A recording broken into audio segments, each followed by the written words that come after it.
And welcome back everyone to the video series dedicated show on MTV that puts their golden spoons where the sun don't shine. That's right, we're talking about The Challenge Season 40 Battle of the Eras Episode 7. In this episode, we see players soar to new heights while other players just can't rise to the occasion. You see what I did there? But we'll get to all of that as we go through this review and recap. But let's start off where last episode left off, and that was Brad and John A getting eliminated and coming back to the challenge house. Cory is feeling tested. You see Josh like hanging all over him, wanting to give him a hug, saying he's proud of him. It's like Cory is frustrated because one, he doesn't feel like he can trust his own era and team, and now you have people that he's been rocking with on past seasons, and they're testing him. Cory basically feels like he's alone in the game, except with Nehemiah. He feels like the only person he can trust in the game is Nehemiah. Now, speaking of Nehemiah, we have Rachel talking to him about choosing him as a target, wanting to have an alliance between Era 1 and Era 2 moving forward in the game, but Nehemiah feels like the only two people he can trust is Cory and Naya. Speaking of Era 2, we see some rumbling and bubbling from Johnny Bananas, who is frustrated that Ryan has not been chosen as a target yet. Johnny feels like Ryan brings bare minimum to nothing to the team in any of the challenges, and he's just frustrated that he feels that Ryan is just gliding by in this game, coasting in this game, which we will see this exact argument kind of come to a head way later on in this review and recap, but we're gonna put a pin in that because it's Devin's birthday. Now, if you told me that one of the funnest moments on the Challenge 40 to happen so far is Devin's birthday, I would not believe you. Because with a cast this big and with such big personalities, I thought that there would be much more fun happening, but lo and behold, Devin's birthday party is incredible. You have people dressing up, Cara Maria does an impeccable roast. To me, I thought that this was an incredible birthday party as well as just a fun moment in the game that I feel like we desperately needed in this edit. The next morning, we get a few updates, whereas Michelle is talking to Tori about making Devin a Jersey boy. Darrell's back is feeling much better, where Derek says that his knee isn't 100%, but there is no swelling or bruising, so that's good, right? But that's just in time for everybody to don their challenge gear, head down to meet up with TJ at the top of what looks like Avengers Tower for this week's daily challenge called Leap of Faith. 4 players from each team will be chosen at random unless you're Era 1, where all 4 players have to jump, but those 4 players will be designated to jump and try to get a flag. Each player is responsible for 1 flag, and if you get more than 1 flag, you will get penalized unless it's the bonus flag in the middle, which helps deduct time from your total time. And then the other teammates designated to jump will then have to pull you up. Then you will repeat this process until all the flags are captured. You put the flags on different boxes that will then unlock puzzle pieces. Once the puzzle is solved, your team's time will be stopped. The team with the fastest time will win into power, win into safety, and the slowest team will be going directly into the elimination. The 4 players from each team to jump is all of Era 1. Era 2 was Bananas, Laurel, Nehemiah, and Aviv. Era 3 was Devin, Tori, Naya, and Jordan. And Era 4 was Theo, Jenny, Josh, and Casey. Personally, I am very afraid of heights. I don't do roller coasters or anything. So to me, this is a very scary challenge. The worst part isn't even jumping for the flags. It's sitting there waiting for your team to pull you up. As we see, Era 4 is up first.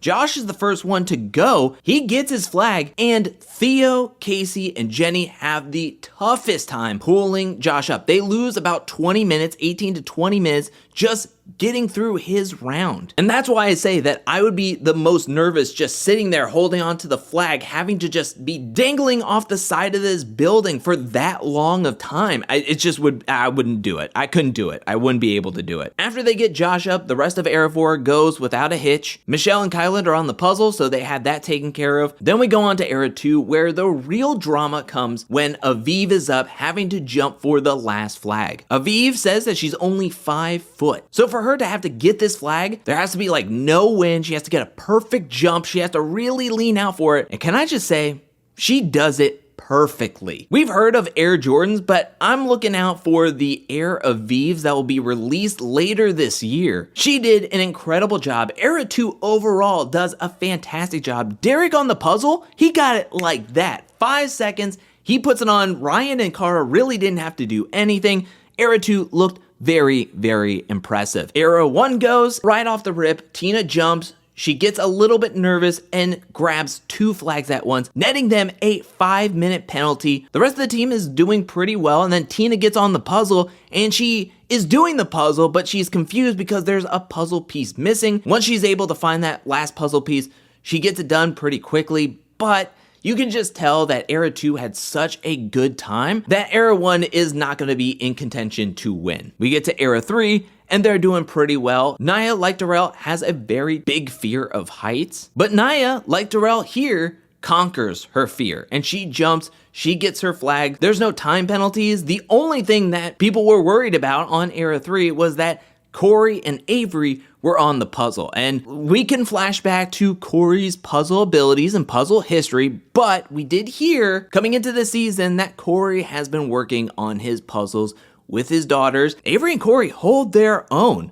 to the point where we get to the results, and it is less than a minute that separates Era 3 and Era 2 for the win, and Era 3 wins it, giving power to Jordan and Nia. And even with their 5-minute penalty for Tina grabbing 2 flags and overlooking that one puzzle piece, Era 4 struggled way too much during their round. Josh was literally the anchor to this challenge for Era 4, and their whole performance in this daily challenge ends their winning streak and sends them directly into the elimination, where we have Michelle and Kylan going directly into the elimination. Now, after the challenge, everybody gets back to the challenge house, gets cleaned up, heads down to the bar, where we see a lot of different conversations happening. You have Darrell and Nehemiah poking fun at each other while playing billiards, joking about what Kylan had said that he wanted and joking around and stuff. Michelle talks to Tina, and seems that Michelle is pretty set on wanting to face off against Tina, saying that Tina gets frazzled, which I think is kind of rich coming from Michelle, whose nickname is Michelle Downs. But to Michelle's credit, she is calm, cool. She does not panic at any point during this episode. Maybe it's all the support, maybe it's having a team, maybe it's having Devin, maybe it's a combination of everything, but Michelle just seemed really cool, calm, and collected. The main thing for Era 3 is, what if Michelle wins against either Tina or Aviv? Cory says that Devin is the next person to volunteer, but if Michelle wins, is Devin still going to step up and volunteer? And Devin says, no. After this week's elimination, there's only 22 players left in the game. Almost half of the cast has been eliminated, and there's a certain point where you just have to think about yourself. And Devin's like, look, it's pretty much out of my hands anyways, because if Michelle wins, it's her decision. Even if I put up my hand to volunteer, she's probably not going to say my name. And I know Cory understands that, but this just adds to the level of frustrations and chaos that he feels with his team. One conversation that I wanted to touch on is Nia and Rachel's conversation at the bar. Rachel is going to bat for her team. Era 4 is going in. Why not send 2 other strong players from another big team? What is the point of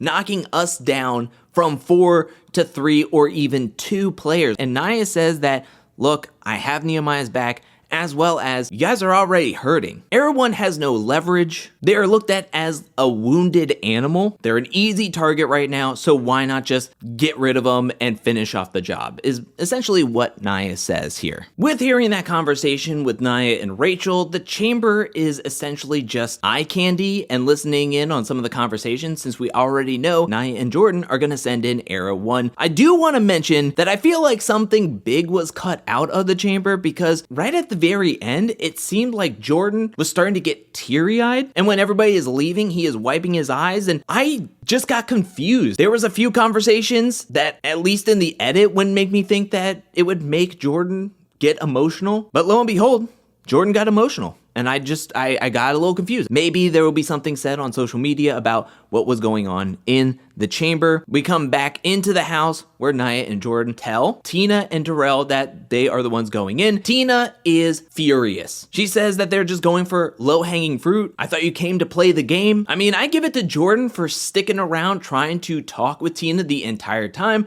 but Tina has some incredible lines in this argument, and then even says to Jordan's face that this is a, quote, weak move. Johnny lets it be known that he is frustrated with how the targeting thing is working for their team. He feels like it's going to be him and Nehemiah swapping weeks over and over and over again because nobody is choosing specifically Ryan. But at the end of the day, if Ryan has a really good social game, Johnny can be mad at that all he wants, but nothing will happen. Johnny has already said on his Bananas podcast multiple times that it is dumb to volunteer, yet here he is being upset that nobody's choosing Ryan, and now he is like regretting that they didn't implement a volunteer system. I'm sorry, but them's the breaks. This is like one of the first times / second time because of All-Stars 4 that Ryan has an incredible social game coming in with so many friends that his alliance members or people that like him, friends that he has or friends that he's close with,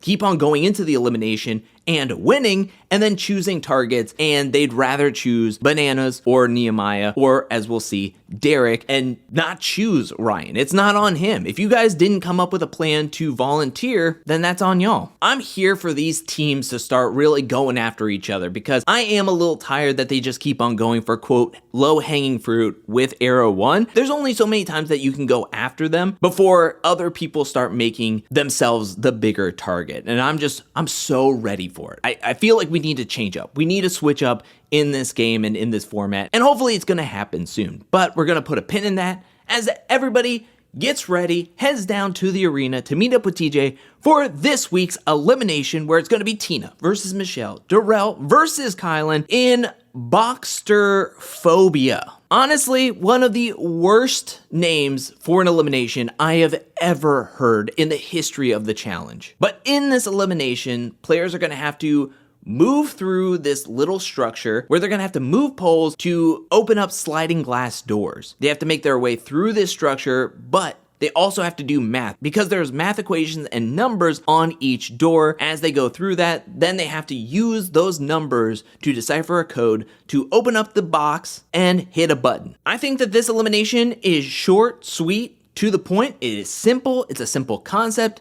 I like this one. I don't think it's going to end up being a classic, but I thought that the idea was there, and it's pretty hard to mess this kind of elimination up, especially in the edit. The women are up first. Michelle and Tina are going through their structures. Michelle says that she is not good with numbers, and Tina in the confessional says that she has a tough time remembering numbers. So that's why you see Michelle and Tina keep on running back and forth, trying to remember the numbers, going after the numbers. It looks like they go through that structure a couple of times until Michelle is able to figure this code out, put it in the lock, and hit her button. And unfortunately, Tina was eliminated. Tina had an incredible season. She had incredible one-liners, and I feel like she will be missed dearly throughout the rest of the season. Moving on to Darrell and Kylan. Kylan is known around the house as the calculator. However, Darrell is incredibly fast going through this structure. Not only is he fast going through the structure, but he did all of the math correctly. He had 760 in his head. As he got out of the structure, he ran out, opened up the little booklet that said ×2. He got down on the sand, wiped to smooth it out, was about to write down some of the numbers when Kylan just busted through his structure, ran over there, and without a second thought, put in the numbers, just hoping he had it correct the first time to be able to just sneak past Darrell to get this win, and the calculator, Kylan, wins. At the end of this episode, Darrell is so upset with himself. He had the numbers. He could probably do the math like that in his head, but he took the time thinking he had a bigger lead than he thought. But Kylan came busting out of that thing like he was the Kool-Aid man and just put in that math and just went for it. He even broke the box at the end. It's unfortunate that both Tina and Darrell, two OGs, two legends of the challenge, and two more people from Era 1 have been eliminated. Both Michelle and Kylan get to stay on their Era 4 team, get to stay in the game, and they get to choose more targets.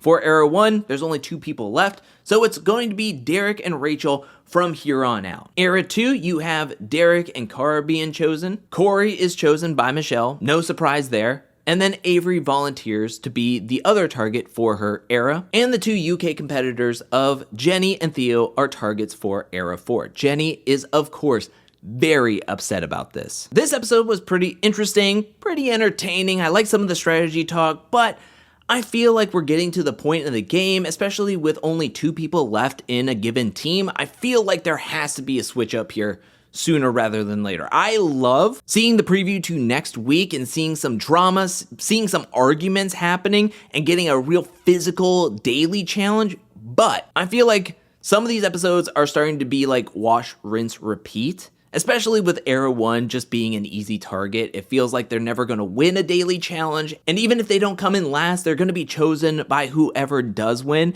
which is really sad. So I feel like there needs to be a change up, there needs to be a switch up, and I hope that it happens sooner rather than later. But that is where this episode ends. I turn it over to you. What did you think about this episode? Let me know down in the comment section below. I want to hear what you have to say. What did you think about the Leap of Faith Daily Challenge? What did you think about the Boxster Phobia elimination? Do you think that is one of, if not the worst elimination names in challenge history? Let me know that as well down in the comment section below. And what do you think about Nia and Jordan's decision on targeting and sending in Darrell and Tina? Do you think it was the smart move, or do you think it was a bad move? Let me know anything and everything you felt about this episode down in the comment section below. And shout out to those who support me over at patreon.com/angelcakevids. Thank you for your support. Thank you for your generosity. Thank you.